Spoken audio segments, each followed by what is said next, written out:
Good morning students. प्रज्ञा विद्यालय की online classes में आपका स्वागत है। और आज हम 10वीं कक्षा का जो अध्याय 2 हमारा चल रहा था वन्य और वन्य जीव संसाधन, उसका लास्ट लेक्चर करने जा रहे हैं। पिछले लेक्चर में हमने जो करा था वो था बाघ परियोजना के बारे में कर लिया था हमने। वनों के संरक्षण की क्यों आवश्यकता है इसके बारे में हमने करा था। और भारत में जो वनों का वर्गीकरण किया गया है उसके बारे में हमने विस्तार पूर्वक कर लिया था। आज जो हम करेंगे वो करेंगे भारत में विभिन्न समुदायों ने किस प्रकार वनों और वन्य जीव संरक्षण और रक्षण में योगदान दिया है, विस्तार पूर्वक वर्णन करें। यानी कि भारत के जो अलग अलग समुदाय हैं उनकी बात हम यहाँ पे करेंगे कि उन्होंने सरकार के साथ मिलकर किस प्रकार से वनों की रक्षा की है या उसमें योगदान दिया है। ये जो प्रश्न है ये आपका एनसीईआरटी की बुक का क्वेश्चन नंबर 5 जो है उसका फर्स्ट पार्ट है, जो काफी इंपॉर्टेंट है। और ये बड़े क्वेश्चन में जैसे आपका आने के चांसेस है पेपर में। इसी प्रकार से इसी में से एक प्रश्न और भी जैसे आपका बनता है कि भारत में वनों और वन्य जीवन संरक्षण में समुदायों की भूमिका के महत्व की व्याख्या कीजिए। तो इसका आंसर भी सेम ही रहेगा। तो समुदायों का जिक्र जहां पर आ जाए वन्य संरक्षण में, उसमें आपको यही जो आंसर है जो मैं आपको बताऊंगी यही आपको लिखना है।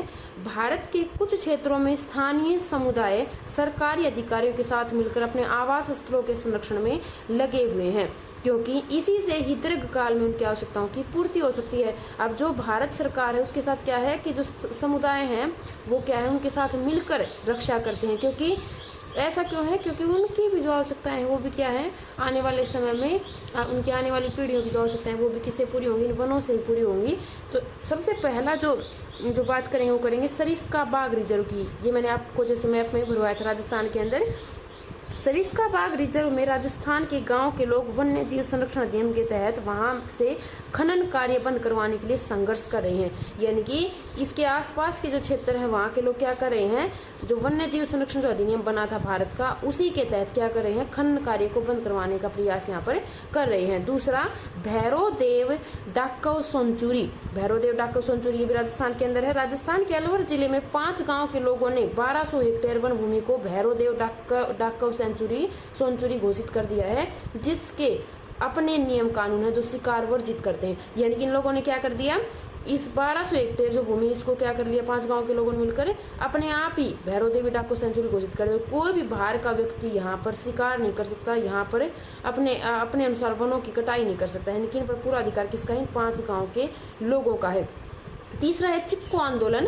हिमालय के में प्रसिद्ध चिपको आंदोलन कई क्षेत्रों में वन कटाई रोकने में कामयाब रहा। इसके साथ ही इसने स्थानीय पौधों की जातियों को प्रयोग करके सामुदायिक वनीकरण अभियान को भी सफल बनाया। अब चिपको आंदोलन के बारे में जैसे आप पहले भी पढ़ चुके हैं, चिपको आंदोलन जब हुआ था आज वर्तमान में जो हमारा उत्तराखंड है वहां पर हुआ था, लेकिन पहले उत्तर प्रदेश का हिस्सा था।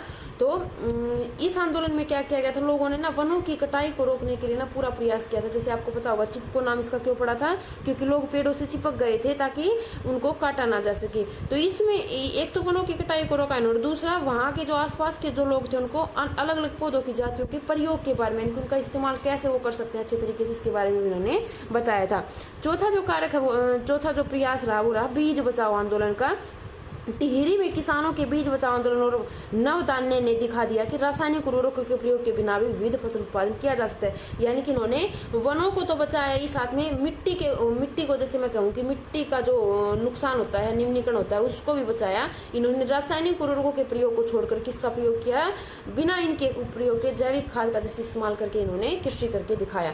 अगला जो कार्यक्रम रहा वो संयुक्त वन प्रबंधन कार्यक्रम। इसमें जैसे आपका एक छोटा प्रश्न में बहुत बार आता है, भारत में संयुक्त वन प्रबंधन कार्यक्रम वनों के प्रबंधन और पुनर्निर्माण में स्थानीय समुदाय की भूमिका के महत्व को दिखाते हैं। औपचारिक रूप से इन कार्यक्रमों की शुरुआत 1988 में, ध्यान दें कब हुई इनकी शुरुआत, 1988 में। एक छोटा प्रश्न जैसे आपका बनेगा मैं बता देती हूँ। और ओडिशा राज्य में संयुक्त वन प्रबंधन का पहला प्रस्ताव पास किया गया था। इनकी शुरुआत कहाँ से हुई थी, ओडिशा राज्य से। और कब शुरुआत हुई थी, 1988 में, 1988 में इसकी जो शुरुआत है वो हुई थी। तो ये जो प्रश्न था आपका ये बहुत ही महत्वपूर्ण प्रश्न था कि किस प्रकार से अलग अलग समुदाय जो है वो सरकार का सहयोग दे रहे हैं वनों को बचाने के लिए। दूसरा जो प्रश्न आज का रहेगा वो है वन और वन्य जीव संरक्षण में सहयोगी रीति रिवाजों पर एक निबंध लिखिए। यानी कि जो वन और वनों की जो रक्षा की जाती है उसमें रीति रिवाज भी कहीं ना कहीं हमारा क्या देते हैं, साथ देते हैं उनकी रक्षा में। जैसे आपने देखा होगी कि हमारे कल्चर में, हमारी संस्कृति में कुछ पेड़ों की पूजा की जाती है, उनको पवित्र माना जाता है। तो उसी की बात मैं यहाँ पे करूंगी कि रीति रिवाज जो है किस प्रकार से इनकी रक्षा करते हैं। ये भी आपका जो एनसीईआरटी का क्वेश्चन नंबर 5 उसका दूसरा पार्ट है, ये भी आपका एक बड़ा क्वेश्चन बनेगा। सबसे पहला प्रकृति की पूजा। अब आपने देखा होगा कि हम जैसे सूर्य देवता की पूजा करते हैं, पेड़ पौधों की पूजा करते हैं, तो ये क्या है, प्रकृति की पूजा। हमारे देश में प्रकृति की पूजा सदियों पुराना जनजातीय विश्वास है, जिसका आधार प्रकृति की हर रूप में रक्षा करना है। इन्हीं विश्वासों ने विभिन्न वनों को बचा कर रखा है, जिन्हें पवित्र पेड़ों के झुरमुट, यानी कि एक शब्द इनको दे दिया इन लोगों ने, क्या दे दिया, पवित्र पेड़ों के झुरमुट, जिसको क्या कह सकते हैं, देवी देवताओं के वन भी जिनको कहा जाता है, यानी कि ये वन किसके हैं, देवी देवताओं के हैं। और वनों के इन भागों में केवल स्थानीय लोग ही जा सकते हैं, यानी कि बाहर के जो लोग हैं, इन जनजातियों जो जनजातियां यहाँ पर रहती हैं, इनके अलावा बाहर के लोगों को ये परमिशन नहीं देते यहाँ जाने की। और ये इनकी देवी देवताओं की तरह मानकर, देवी देवताओं की वन मानकर इनकी क्या करते हैं, पूजा करते हैं, इनकी रक्षा करते हैं।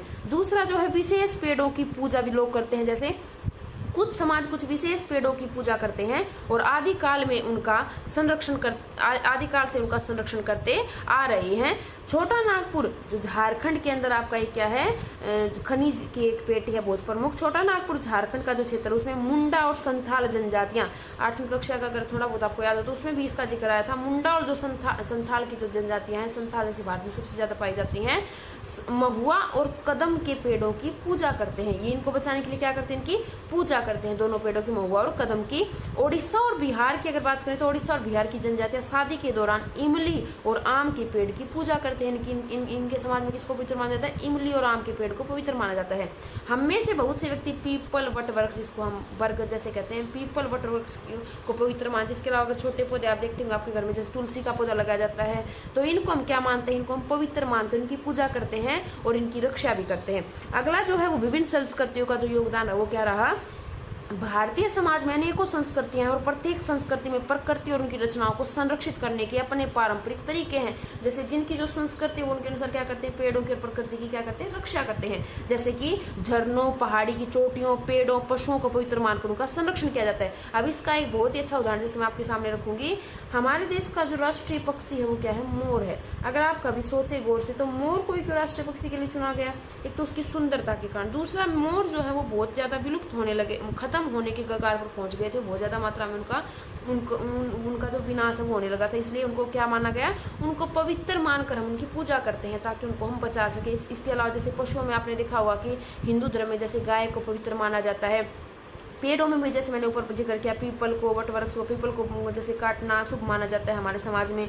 पहाड़ी की चोटियों पर आपने देखा होगा कि मंदिर बनाए जाते हैं ताकि उनकी रक्षा भी की जा सके और वहां पर लोग पूजा अर्चना भी जैसे कर सके। तो ये कारण क्या है कि हम इन चीजों को पवित्र मानकर इनको क्या करते हैं, इनको बचा सकते हैं। हम धार्मिक तौर पर इनके बारे में सोचकर इनकी रक्षा करते हैं। इसका उदाहरण एक और आप देख सकते हैं कि राजस्थान में बिश्नोई गांव के आसपास काले हिरन, चिंकारा भी एक हिरन जैसा ही दिखने वाला एक जीव होता है, नील गाय और मोरों के झुंड देखे जा सकते हैं, जो वहां के समुदाय का अभिनिशा है, यानी कि लोग इनकी क्या करते हैं, रक्षा करते हैं, इनका संरक्षण ये करते हैं। तो ये जो क्वेश्चन था ये क्या था कि किस प्रकार हम अपने रीति रिवाजों से इनकी रक्षा करते हैं। अगला जो आपका एक क्वेश्चन है, जैसे मैंने आपको बार बार कहती हूँ कि आपका जो एनसीईआरटी की बुक है उसमें बीच में कॉलम में भी जैसे कुछ क्वेश्चन आते हैं, तो उसमें एक क्वेश्चन आपका आया था कि संवर्धन वृक्षारोपण क्या है, इनरिच प्लांटेशन जिसको हम कहते हैं, इससे किन पेड़ पौधों की कुछ जातियों को हानि हुई है।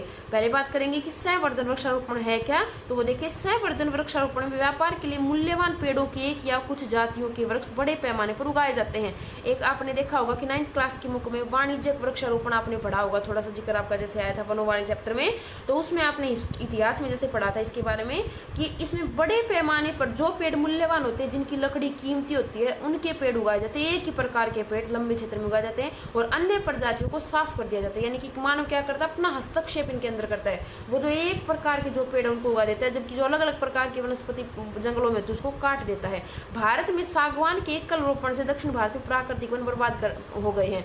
भारत के अगर दक्षिण भारत में अगर हम देखें, प्रायद्वीप भारत में, तो वहां पर सागवान के पेड़ लगाए जाते हैं, उनकी रोपण कृषि की जाती है। रोपण कृषि भी जिसको हम कह सकते हैं कि रोपण उनका किया जाता है और एकल रोपण, एक ही प्रकार के पेड़ उगाए जाते हैं, बाकी सब पेड़ों को काट दिया जाता है। और इसी प्रकार हिमालय क्षेत्र में चीड़ पाइन के रोपण से, कौन सा पेड़ बता रही हूँ आपको, चीड़ पाइन, चीड़ पाइन के रोपण से क्या हुआ, हिमालयन ओक और रोडोडेंड्रोन वनों को नुकसान हुआ है। ये दो पेड़ है, इनमें छोटा प्रश्न भी आपका जैसे बनेगा, हिमालयन ओक और रोडोडेंड्रोन नामक का जो पेड़ है, जो वन है, उनको सबसे ज्यादा हानि इससे हुई है। इसके बाद हम बात करेंगे आपके एनसीईआरटी के प्रश्न की। मोस्ट ऑफ प्रश्न जैसे हमारे हो ही चुके हैं, कुछ प्रश्न जो बचते मैं आपको बता देती हूँ।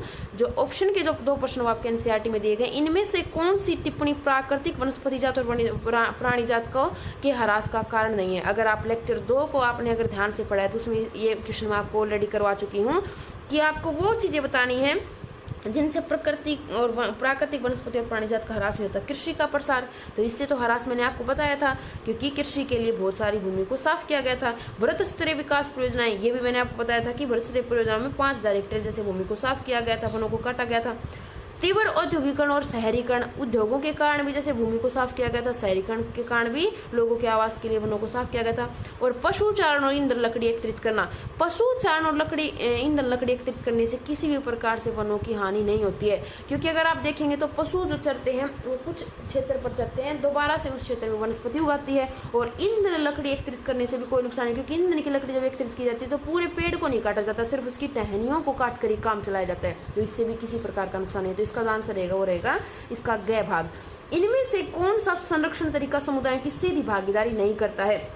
अब अभी आज आपने जो प्रश्न करा उसमें मैंने बताया था कि समुदाय क्या क्या भूमिका निभाते हैं। तो देखें, संयुक्त वन प्रबंधन सरकार के साथ मिलकर करते हैं, मैंने आपको अभी बताया। बीज बचाओ आंदोलन में जैसे उर्वरकों का प्रयोग न करके कृषि करना।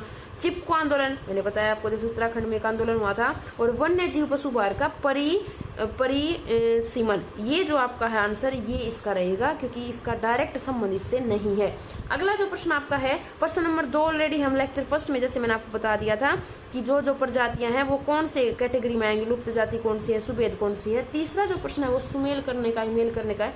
यहाँ मैंने इनको सही मेल कर दिया है, तो आप इसको एज इट इज भी नोटबुक में उतार सकते हैं। आरक्षित वन, कल वाला जो लेक्चर, जो लास्ट लेक्चर हमने करा था उसमें मैंने आपको बताया था आरक्षित वन कौन से होते हैं, वन और वन्य जीवन संसाधन संरक्षण की दृष्टि से सर्वाधिक मूल्यवान वन जो होते हैं उनको क्या कहते हैं, आरक्षित वन। उनका जो हिस्सा मैंने बताया था, लगभग आधा हिस्सा हमारा देश का क्या किनका है, आरक्षित वनों का है। दूसरा रक्षित वन या फिर संरक्षित वन, इनको हम कहते हैं वन भूमि जो अधिक क्षरण से बचाई जा सकती है, यानी कि अधिक कटाई जिन वनों के उनको रोकने के लिए जो वन है वो क्या है, रक्षित वन या संरक्षित वन है। अवर्गीकृत वन, सरकार व्यक्तियों के निजी और समुदाय के अधीन अन्य वन और बंजर भूमि, यानी कि जिन क्षेत्रों की कोई कैटेगरी ना तो इसमें आती और ना इसमें बंजर भूमियां हैं, या व्यक्तियों के पास जो क्षेत्र या सरकार के अधीन जो क्षेत्र वो किस में आ जाएगा, वो अवर्गीकृत वन में आ जाएगा। इसके बाद जो कुछ छोटे प्रश्न जो आपके अन्य और रह चुके हैं, वैसे तो हमने हर एक लेक्चर में 7-7, 10 या 5 प्रश्न जैसे हर एक लेक्चर में करें, लेकिन अब भी कुछ प्रश्न आपके जो हैं बोर्ड एग्जाम के, जैसे मैंने आपके 4 या 5 साल के जो पेपर उठा के देखे तो उसमें कुछ प्रश्न मैंने आपके जो देखे वो मैं आपको बता देती हूँ। सरिस्का बाग रिजर्व कहाँ पर स्थित है, ये हम ऑलरेडी कर चुके, मैप में भी राजस्थान के अंदर ये है। संयुक्त वन प्रबंधन का पहला कार्यक्रम कब शुरू हुआ था। आज के लेक्चर वैसे मैंने आपको जो करवाया उसमें सभी के आंसर हैं, ये जैसे मैंने बताया था ओडिशा के अंदर 1988 में हुआ था। किस राज्य में संयुक्त वन प्रबंधन का प्रस्ताव पहली बार पास किया गया था, तो किसमें हुआ था, ओडिशा में हुआ था। छोटा नागपुर क्षेत्र कहाँ पर है, झारखंड के अंदर है। चिंकारा, काले हिरण, नीलगाय, मोरों के झुंड कहाँ मिलते हैं, तो मैंने आपको बताया राजस्थान के अंदर, ये बिश्नोई क्षेत्र में जो है वो उसमें पाए जाते हैं।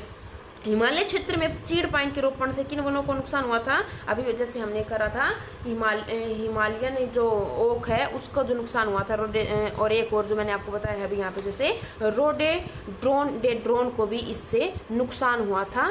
और अगला जो है वो है विश्व की एक बेहतरीन वन्य जीव परियोजना कौन सी है, ये हम कर चुके हैं। आपका जो लास्ट लेक्चर था उसमें सबसे बेहतरीन परियोजना कौन सी मानी जाती है, बाघ परियोजना मानी जाती है। ये आपके बोर्ड एग्जाम, पिछले एग्जाम में आ चुका है ये प्रश्न इस प्रकार से।